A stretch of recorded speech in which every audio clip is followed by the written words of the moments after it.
Welcome to the Fox One Corp series of training videos. I'm Dave Springford. Please visit me online at www.foxonecorp.com for all your glider supplies. In this video, I want to take a look at configuring your Flarm Fusion. That is, creating your flarmcfg.txt file. But what we're going to do is we're going to connect wirelessly through Wi-Fi to the Fusion using Flarm Hub, and then we're going to update the config file directly on the unit instead of using the USB stick with our text file. So the first thing is with Fusion, you'll have a sticker like this on the Fusion and also another sticker that came with it that you should stick in the logbook or maintenance records for your glider so you always have access to it. The network name or SSID is the serial number of your unit, and the default password is also given on the sticker. So I'm going to open up my list of networks that my laptop can see, and I can find this Flarm serial number 532, and we're going to connect to that. I'm going to select connect.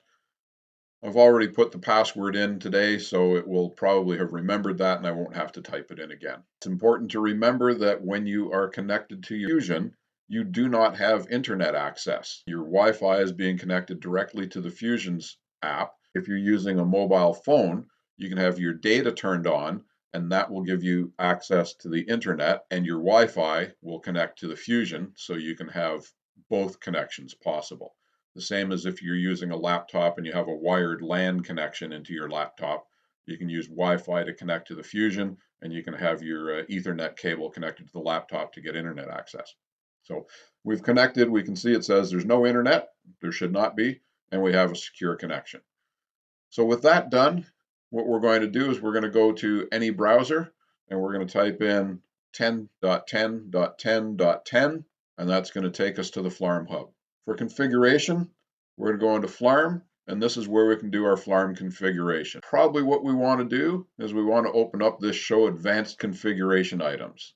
So we'll check that box, and we should now have a lot more access to change things on the config file.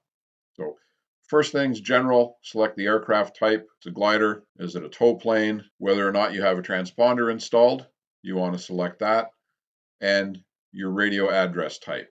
If it's set to Flarm, it will output the standard Flarm radio ID that we've seen in the past.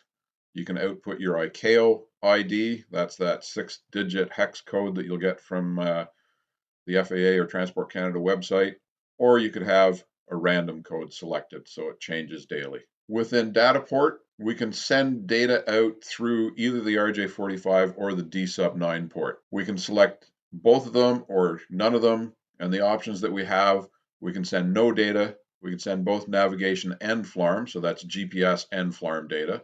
We can send GPS data only or Flarm data only. This glider, the Flarm is being connected to an S80, so I need the GPS information and the Flarm information. For the version, if we hover over the question mark here, it says select the highest version that the display supports to have access to all functions. My understanding is that version 6 is good for the LX devices, so with the S80 I'm going to leave this at version 6. We'll leave the default baud rate at 19,200. The DB9 connection I'm not going to use in this application, so I have none selected for the information that will be sent on the D-sub-9. Now in here, Flarm traffic, what range do we want? I always leave the Flarm range to unlimited, and the vertical range you can set to a value you want. For now, I'm just going to leave all this at the default ranges. You can enable and disable stealth mode, and you can enable and disable no tracking. Transponder and ADS-B, again, we want ADS-B collision warnings on. We'll leave the mode S warnings on. Here we can set our ADS-B horizontal range and vertical range. I don't like unlimited, particularly for vertical range. In Uvalde a bunch of years ago, I was going down the Hollinghausstrasse, and I could see this target on my LX9000 that was paralleling me, and it was beating me. And it wasn't until I looked much, much closer that I saw it was 30,000 feet above me, and it was an airliner. So there's no need to see things that are that high above you. So you can select this to some comfortable height so that you don't see too much information. One thing that you might notice is there is a green check mark that appeared here. So let's look at the mode S range, and we'll change this from 4 nautical miles, and we'll put that to 3 nautical miles. You can see that green check mark appears as soon as I've changed it. While that green check mark is active, that means it's updating directly into the Flarm that change to the configuration. There's no need to save anything at the end of this configuration. It's done every time you change a field. Vertical range for mode S, let's set that down to 1,000 feet. I don't want too many warnings of too many planes. Mode S targets on the RJ45 port, we can turn that on or off, and on the D-9 we can turn that on or off. Audio out, particularly if you're in a motor glider or in a tow plane, you want this on, and you're going to have the audio connected through the D-9 port, and you can change the volume in here. IGC, what recording interval do you want? Set this down to 2 seconds. We'll set the pilot's name, no co-pilot, G-G, ABC, glider type, standard Labella, club class, and the competition ID is going to be ABC. So with all of that done, again, once I click out of there, you can see the green check mark writing all the updates.